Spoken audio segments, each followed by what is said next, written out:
IIT practical गुरुजी में फिर से आपका स्वागत है। जैसा कि आपको बैनर दिख रहा होगा, यूपी स्कॉलरशिप 2025 और 26 के फॉर्म जो है भरना स्टार्ट हो गए हैं। तो यहाँ पर हम ये बताएंगे, क्योंकि इस बार वेबसाइट पे बहुत सारे अपडेट हुए हैं। तो पहला अपडेट जो उसमें हुआ है वो OTR रजिस्ट्रेशन का हुआ है। तो उस OTR रजिस्ट्रेशन को हम पहले किस प्रकार से करेंगे। ये OTR रजिस्ट्रेशन केवल फ्रेश स्टूडेंट्स के लिए है। जो रिन्यूअल स्टूडेंट हैं उनके लिए कोई नहीं है, सीधे वो लॉगिन करके अपना फॉर्म भर सकते हैं। तो जो लोग फ्रेश भरेंगे इस बार, उनके लिए OTR सिस्टम लागू किया गया है। तो OTR में 1 टाइम रजिस्ट्रेशन करना होगा। तो उसका किस तरह से प्रोसेस किया जाएगा, स्टेप बाय स्टेप जो प्रोसेस आया है उसको मैं यहाँ पे बताऊँगा। और NPCI आधार का सत्यापन किस प्रकार से करें ताकि भी आपको समस्या न हो और आपका फॉर्म आसानी से भर सके। और फॉर्म भी इस प्रकार से भरे ताकि आपकी 100% स्कॉलरशिप प्राप्त हो सके। ठीक है, तो अभी जो मैं यहाँ बताने वाला हूँ, तो OTR के साथ साथ मैं आपको टाइम टेबल भी बताऊँगा कि दसमोत्तर और अदर देन के लिए, यानी कि 9, 10th, 11th, 12th, ITI, BA, BSc, polytechnic, BCom, B.Ed, MA और BTech में जो भी छात्र अपना स्कॉलरशिप का फॉर्म भरना चाहते हैं, तो उसकी डेट क्या है, उसका शेड्यूल क्या है। तो सभी छात्र ध्यान से सुनेंगे और जो शेड्यूल बताया जा रहा है उसी के बीच में अपना कार्य करेंगे, क्योंकि इस बार आगे से बढ़ने की कोई संभावना नहीं है, क्योंकि इस बार पहले से ही सारी चीज़ें शेड्यूल से चल रही हैं। तो चलिए शुरू करते हैं। तो सबसे पहले हम चलेंगे, आपको पहले सबसे स्कॉलरशिप की ऑफिशियल साइट पर जाएंगे। तो ऑफिशियल साइट पर जाते ही आपको एक पॉपअप मेन्यू दिखेगा जिसमें महत्वपूर्ण सूचना तिथियां लिखी होगी 25-26, जिसमें देखिए सबसे पहला क्या है कि दसमोत्तर 2011-12 के अतिरिक्त यहाँ के लिए क्लिक करें। दसमोत्तर के अतिरिक्त यानी 11-12 के अतिरिक्त जो होते हैं, जैसे क्या हो गया, तो अभी यहाँ पे मैं आपको 9th और 10th के बारे में बताऊँगा उसका शेड्यूल क्या है। तो पूर्व दसम 9 और 10th और दसमोत्तर 11 और 12 के लिए जो शेड्यूल डिसाइड किया गया है वो शेड्यूल क्या है। तो विश्वविद्यालय द्वारा मास्टर डेटा तैयार करना, तो ये विश्वविद्यालय द्वारा, ये आपके विद्यालय का काम है। ठीक है, विद्यालय क्या करेगा, आपका जो मास्टर डेटा है वो फीड कराएगा। ठीक है, कब कराएगा, 1 जुलाई से 5 अक्टूबर के बीच उसको करना है। ठीक है, उसके बाद जिला विद्यालय निरीक्षक द्वारा उसका अप्रूवल किया जाएगा। फिर अल्पसंख्यक वर्ग पोर्टल और पंजीकृत विद्यालयों की मार्किंग की जाएगी। अब मार्किंग करने के बाद आपको क्या करना होगा, फिर जो एक्चुअल जो काम शुरू होगा वो छात्रों द्वारा रजिस्ट्रेशन ऑनलाइन आवेदन करना होगा। वो करना है 2 जुलाई से 30 अक्टूबर के बीच करना है। तो ध्यान रखिए, जो 9, 10th और 11th और 12th के छात्र हैं, जो पूर्व दसम जिसको बोलते हैं हम लोग दसमोत्तर बोलते हैं, वो छात्र जो है 2 जुलाई से 30 अक्टूबर तक ही अपना आवेदन कर पाएंगे। इसके बाद डेट बढ़ने की कोई आशंका नहीं है। तो कृपया ध्यान से, जो भी छात्र जो 9, 10th और 11th, 12th के हैं, वो 2 जुलाई से इनका स्टार्ट हो चुका है और 30 अक्टूबर इनकी लास्ट डेट रहेगी। और छात्रों द्वारा प्रिंट निकालना, जो लास्ट प्रिंट निकल सकता है वो 31 अक्टूबर निकलेगा। तो इससे पहले भी आप लोग अपना फॉर्म भर के अपना प्रिंट ले लीजिएगा। ठीक है, और उसके बाद हार्ड कॉपी जो है छात्रों को जो जमा करना है वो 4 नवंबर तक अपने संस्थान में जमा कर देना है। 4 नवंबर के बाद संस्थान में जमा करने के बाद कोई भी आपका फॉर्म रिसीव नहीं होगा वहाँ पे। ठीक है, अब इसके बाद नेक्स्ट करते हैं। तो उसके बाद विद्यालय द्वारा सत्यापन किया जाएगा, यानी फॉरवर्ड कर दिया जाएगा। ठीक है, विद्यालय द्वारा जो फॉरवर्ड करने की तिथि है वो 6 नवंबर दी गई है। फिर उसके बाद अप्रूवल होंगे, NPCI अप्रूवल होगा। और यदि त्रुटिपूर्ण है, यानी कि अगर कोई फॉर्म में कमी हो जाती है, तो फॉर्म में कमी है तो उसको सुधारने के लिए जो टाइम टेबल दिया गया है वो 18 नवंबर से 21 नवंबर का दिया गया है। तो 18 से 20 के का जिन छात्रों का कोई समस्या हो जाती है तो अपना वहाँ करेक्शन कर सकते हैं। ठीक है, इसके बाद पुनः अग्रेसित होगा, पुनः स्क्रूटनी होगी। स्क्रूटनी होने के बाद फिर क्या होगा, NPCI सत्यापन होगा, जनपद से उसका अप्रूवल होगा। फिर उसके बाद क्या होगा, 31 दिसंबर तक इस बार जो है आपके पैसा जो होगा स्कॉलरशिप का वो आपके खाते में भेज दिया जाएगा। तो ये शेड्यूल इस बार बहुत अच्छे से चल रहा है। तो कोशिश करें कि सब लोग अपना टाइम से फार्म भर के अपने विद्यालय में जमा कर दें ताकि आगे का प्रोसेस को पूरा किया जा सकते हैं। अब हम सेकेंड शेड्यूल की बात करते हैं। तो हम लोग यहाँ पे दसमोत्तर 11-12 के अतिरिक्त, यानी 11-12 10th और सब ये सब छोड़ने के बाद जो इसके बाद आते हैं, जैसे ITI हो गया, पॉलिटेक्निक या BA हो गया, BCom हो गया, BSc होगा, BTech वाले हो गए। तो ये सारे जितने भी अपर जो 12th के बाद कोर्सेज होते हैं उनके लिए स्कॉलरशिप का फॉर्म भरा जाता है। तो उनके लिए भी जो संस्थान का मास्टर डेटा है 27 जुलाई से 25 नवंबर तक आपको विद्यालय द्वारा तैयार कर लिया जाएगा। ठीक है, मास्टर डेटा का सत्यापन भी कर दिया जाएगा। अल्पसंख्यक की और उसके बाद जो मेन है आपका छात्रों द्वारा रजिस्ट्रेशन, जो छात्रों का रजिस्ट्रेशन है वो 10 जुलाई से चालू हो चुका है। तो जो भी छात्र अभी स्कॉलरशिप का फॉर्म भर रहे हैं, ये भरना है, वो लोग अभी तुरंत OTR का रजिस्ट्रेशन कर लें। OTR का रजिस्ट्रेशन का प्रोसेस मैं भी थोड़ी देर में बताऊंगा, स्टेप बाय स्टेप चलता हूँ। तो अभी यहाँ पे आपको जो डेट दी गई है, लास्ट डेट दी गई है वो दिसंबर 20 दी गई है, यानी कि आपको 20 दिसंबर तक अपना फॉर्म भर लेना है।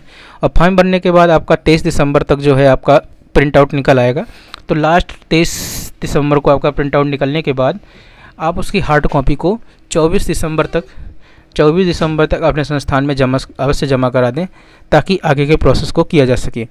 ठीक है, अब विद्यालय द्वारा आवेदन का सत्यापन किया जाएगा, फॉरवर्ड करते हैं जिसको विद्यालय करते हैं, वो 11 जुलाई से 10 दिसंबर के बीच करना है। इसके बाद आपका जनपति स्तर से वेरीफाई होगा।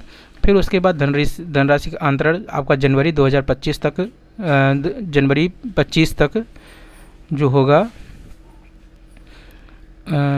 आपका पैसा आपके खाते में भेज दिया जाएगा। ठीक है, तो अभी यहाँ पे हम देखते हैं पहला क्या काम कर रहे हैं। पहले हम OTR रजिस्ट्रेशन किस तरह से करेंगे, वन टाइम रजिस्ट्रेशन, जिसको OTR रजिस्ट्रेशन इस बार अनिवार्य किया गया है।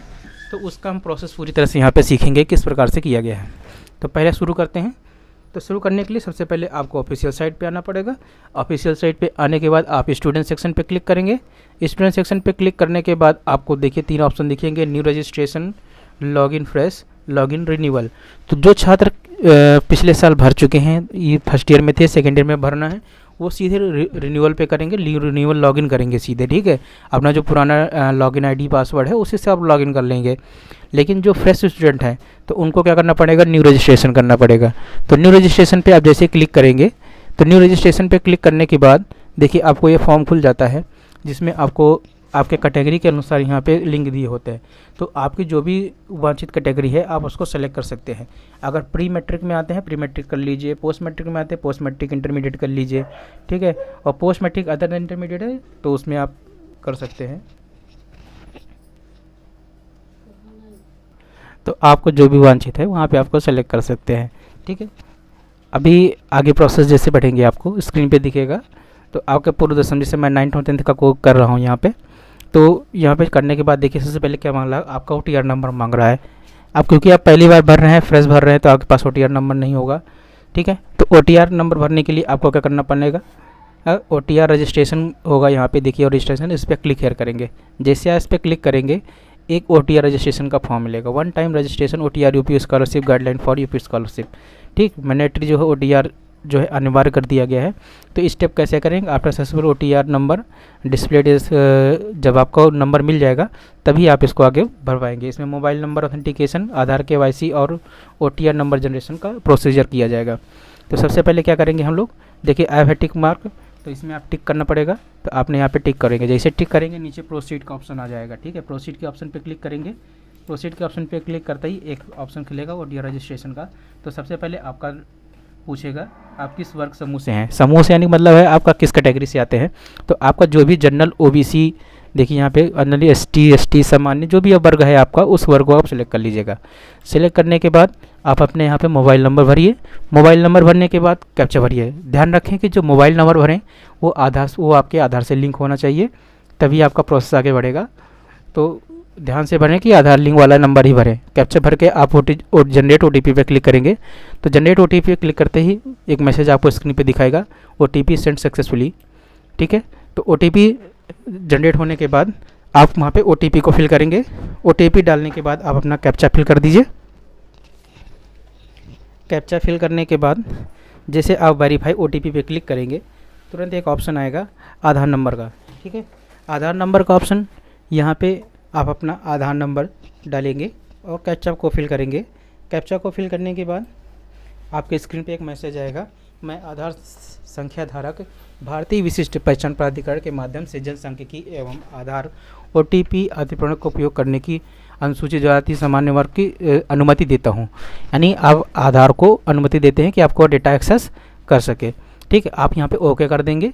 जैसे आप ओके करेंगे तो आपको ये रीडायरेक्ट कर देगा किस पे, डिजी लॉकर पे कर देगा। ठीक है, तो पहले भी डिजी लॉकर का रजिस्ट्रेशन होता था, लेकिन वो अलग तरीके से होता था। तो इसमें क्या होगा, पहले इन्होंने OTR में ही इसको रख दिया है कि OTR में ही आप पहले आप रजिस्ट्रेशन कर दिए डिजी लॉकर का। तो डिजी लॉकर में जिन लोगों के अकाउंट पहले से बने हुए हैं सीधे अपना लॉगिन कर सकते हैं, और जिन लोगों के नहीं बने हुए हैं वो कृपया साइन अप क्लिक करेंगे। तो साइन अप पे दो ऑप्शन मिलेंगे आपको, या तो आप आधार के थ्रू सीधे कर सकते हैं, या फिर आप नॉर्मल तरीके से करते हैं जैसे पहले होता था। तो यहाँ पे देखिए वो आधार की तरह से है, तो आप आधार डालेंगे, डिटेल्स OTP जाएगी, आप वहाँ से वेरीफाई करके आप डिजी लॉकर का साइन अप कर पाएंगे, ठीक। या फिर आप जो है इसके नॉर्मल तरीके जो पहले होता था, full name, date of birth, male, mobile number, email ID 6 digit और इसको सबमिट करेंगे, OTP आएगा, फिर उसके बाद आधार OTP आएगा, आधार नंबर डाल के। तो वही प्रोसीजर वही सेम है, केवल थोड़ा सा चेंजेस किया गया है, ठीक है। तो अभी क्या है कि OTP वेरीफाई कर रहे हैं। तो OTP वेरीफाई मैंने इसलिए किया क्योंकि मेरा अकाउंट पहले से लॉगिन है।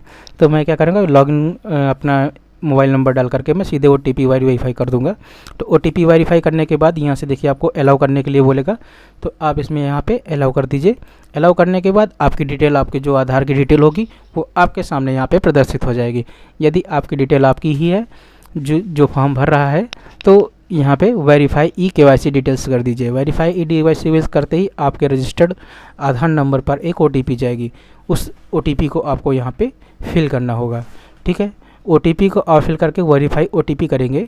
OTP करते ही आपके OTR सेक्शन में फिर से वापस आ जाएंगे, ठीक है। यानी आपका डिजी लॉकर का प्रोसेस ख़त्म हो गया है और सक्सेसफुली हो गया है। अब यहाँ पे जैसे OTR के आएंगे, यहाँ पे आपका पिता का नाम, माता का नाम, ईमेल आईडी, ये 3 चीज़ें आपसे पूछी जाएंगी और तीनों चीज़ें अनिवार्य हैं।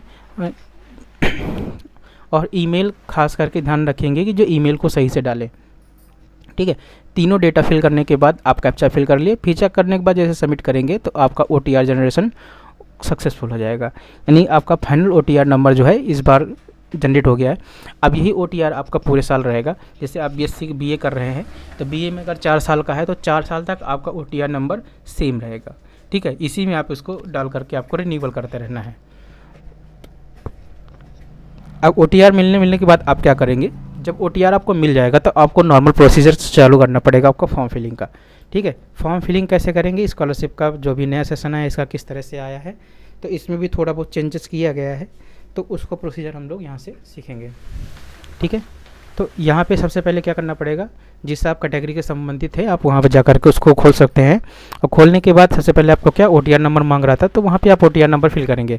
जैसे आप OTR नंबर फिल करके आप सबमिट करेंगे तो आपके सामने एक रजिस्ट्रेशन फॉर्म खुल जाएगा जिसमें OTR नंबर दिख जाएगा। उसके बाद आप अपना ज़िला, संस्थान का नाम, जाति, समूह, वर्ग, धर्म और आपका नेम, मोबाइल नंबर, पासवर्ड, यानी कि जो पहले प्रोसीजर हुआ करता था, ठीक है, रजिस्ट्रेशन का जो हुआ था तो वो सेम वही प्रोसीजर है, बट इन्होंने एक एक्स्ट्रा पॉइंट जोड़ दिया इसमें OTR, ठीक है। OTR में आपका ये डेटा ये भी फिल करना है, वहाँ से भी डेटा उठाएगा, ठीक है। तो इसके बाद आप कैप्चा फिल करेंगे। अब कैप्चा फिल करने के बाद जो भी प्रोसीजर आगे का होगा तो वो सेम प्रोसीजर रहेगा, ठीक है। तो आगे कुछ भी प्रोसीजर है वो लगभग पुराने की तरीके ही है, इसमें कोई चेंजेस नहीं है। तो मेन चेंजेस यहीं तक किया गया है, ठीक है। इसके बाद यदि आपको हमारा ये चैनल अच्छा लगा हो तो कृपया इस चैनल को सब्सक्राइब करें, लाइक करें, शेयर करें। और आप हमारे इंस्टाग्राम चैनल से भी जुड़ सकते हैं, जिसका @ITA प्रैक्टिकल गुरुजी है। वहाँ पे भी मैं रेगुलर वीडियोस डालते रहता हूँ, तो वहाँ से भी आप अपना वीडियोस को देख सकते हैं। Thank you.